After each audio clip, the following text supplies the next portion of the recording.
अस्सलाम वालेकुम। उम्मीद करती हूँ आप सब खैरियत से होंगे। तो स्टूडेंट्स, जैसे कि आप जानते हैं, हम नेटवर्किंग डिवाइसेस के बारे में पढ़ रहे हैं। आज की वीडियो लेक्चर में हम जिस डिवाइस के बारे में पढ़ने जा रहे हैं वो है रिपीटर।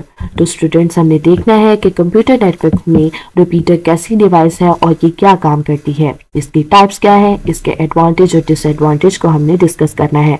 तो स्टूडेंट्स, जैसे अभी हमने बात की कि रिपीटर क्या है, नेटवर्किंग डिवाइस है और ये OSI मॉडल की फर्स्ट लेयर जो कि क्या थी, फिजिकल लेयर, उसमें वर्क करती है। जैसे कि हमने हब की बात की थी तो वो भी हमारे पास फिजिकल लेयर में वर्क करने वाली डिवाइस थी।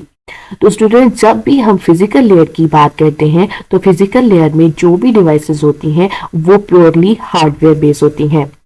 अब रिपीटर हमारे नेटवर्क में क्या काम करता है, ये कैसी नेटवर्किंग डिवाइस है, हमने ये देखना है। तो स्टूडेंट्स, जब हम रिपीटर के वर्क की तरफ आते हैं कि ये क्या काम करता है, तो हम कहते हैं कि ये हमारे सिग्नल को रीजनरेट और एम्पलीफाई करता है। इसका क्या मतलब हुआ कि फॉर एग्जाम्पल मैं कहती हूँ कि मैंने एक रिपीटर यूज किया है। और स्टूडेंट, एक और बात बताती जाऊं, रिपीटर हमारे पास 2 पोर्ट डिवाइस है। जैसे यहाँ पर मैंने कहा कि ये 1 पोर्ट है और ये 2 पोर्ट है। अब यहाँ पर मैं कहती हूँ कि मैंने डिफरेंट कंप्यूटर्स जो है वो अटैच किए हैं, ठीक है। अब इस साइड पर भी हम इसी तरह कंप्यूटर्स को अटैच कर लेते हैं। अब स्टूडेंट्स, यहाँ पे मैं कहती हूँ कि अगर कोई कंप्यूटर यहाँ से इस साइड के कंप्यूटर के साथ जो है वो कनेक्ट करना चाहता है, कम्युनिकेट करना चाहता है, डाटा ट्रांसफर करना चाहता है, तो क्या होगा, अब इस साइड से मेरे पास सिग्नल्स इस फॉर्म में आएंगे और मैं कहती हूँ कि यहाँ पर इस साइड पे जो है वो क्या है, ये 200 किलोमीटर है, ठीक है। इस नेटवर्क की हमारे पास जो कैपेसिटी है वो क्या है, 200 मीटर। और इसी तरह इस साइड का जो नेटवर्क है ये भी हमारे पास है 200 मीटर। अब यहाँ पर क्या होगा कि जब इस साइड का लेफ्ट साइड पे जो नेटवर्क है वो कंप्यूटर कोई डाटा को सेंड करेगा या फिर अपने डाटा को ट्रांसफर करेगा, तो वो कहाँ तक जाएगा, वो डाटा को हमारे सिग्नल्स की फॉर्म में भेजेगा ना। तो वो सिग्नल्स कितनी देर तक, कितने डिस्टेंस तक वो ट्रैवल कर सकता है, 200 मीटर्स तक, ठीक है। 200 मीटर्स के बाद वो सिग्नल क्या हो जाता है, अटेन्युएशन हो जाती है उसमें सिग्नल्स में, यानी वो सिग्नल खत्म हो जाता है। तो रिपीटर क्या काम करता है कि वो हमारे ओरिजिनल सिग्नल को दोबारा से रीट्रांसमिट कर देता है, रीजनरेट कर देता है। इसका क्या मतलब हुआ कि फॉर एग्जांपल पहले हमारा सिग्नल यहाँ तक 200 मीटर तक ट्रेवल कर सकता था, लेकिन रिपीटर के यूज के बाद उसकी जो है वो कवरेज एरिया जो वो जिसको वो कवर कर रहा था नेटवर्क में वो बढ़ गया। फॉर एग्जाम्पल पहले वो 200 मीटर था, अब रिपीटर के यूज के बाद क्या होगा, वो 400 मीटर तक ट्रेवल कर सकता है, ठीक है। इसी बात को यहाँ पर बताया जा रहा है कि रिपीटर क्या काम करता है, data amplify and regenerate the incoming signal before retransmitting it.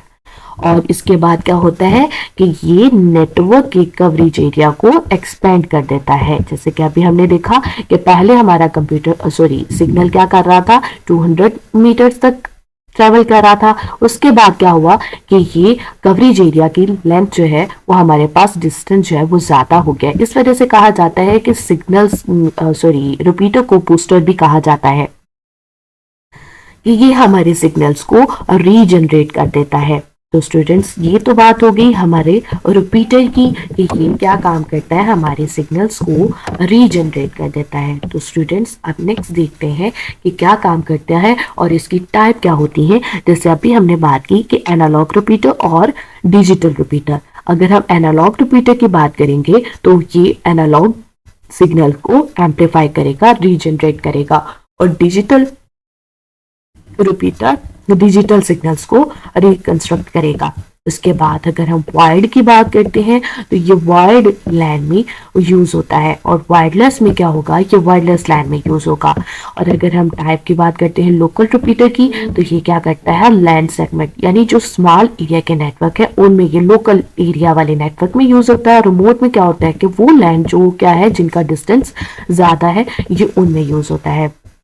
और अगर हम इसके एडवांटेज की बात करते हैं तो हमने कहा कि ये नेटवर्क की कवरेज एरिया को एक्सटेंड करने के लिए यूज़ होता है और इसको इजीली सिंपली इंस्टॉलेबल होता है, कॉस्ट इफेक्टिव होता है और कहते हैं कि रिपीटर को प्रोसेसिंग ओवरहेड की ज़रूरत भी नहीं होती और डिफरेंट हम कहते हैं सिग्नल्स को आपस में कनेक्ट कर सकते हैं through the different type of cable. और अगर हम डिसएडवांटेज की बात करते हैं तो रिपीटर क्या है, वो डिसिमिलर नेटवर्क को, इसका मतलब वो नेटवर्क जो डिफरेंट है उनको कनेक्ट नहीं करता और इसमें एक्चुअल सिग्नल और नॉइज के डिफ्रेंशिएट करने की कैपेबिलिटी नहीं होती और इसके अलावा ये ट्रैफिक को और कंजेक्शन को कंट्रोल नहीं कर सकता। और कहा जाता है कि कुछ जब नेटवर्क बनाए जाते हैं उनके starting at the start of deployment हम क्या कर देते हैं, उन पर रिस्ट्रिक्शन लगा देते हैं कि इतने रिपीटर्स ये नेटवर्क यूज कर सकते हैं। तो स्टूडेंट्स, ये सारी बातें हमारे रिपीटर के बारे में। उम्मीद करती हूँ आपको रिपीटर की समझ आ गई होगी। सो मिलते हैं नेक्स्ट वीडियो लेक्चर में नए टॉपिक के साथ। तब तक अपना ख्याल रखिएगा और दुआओं में याद रखिएगा। अल्लाह हाफिज।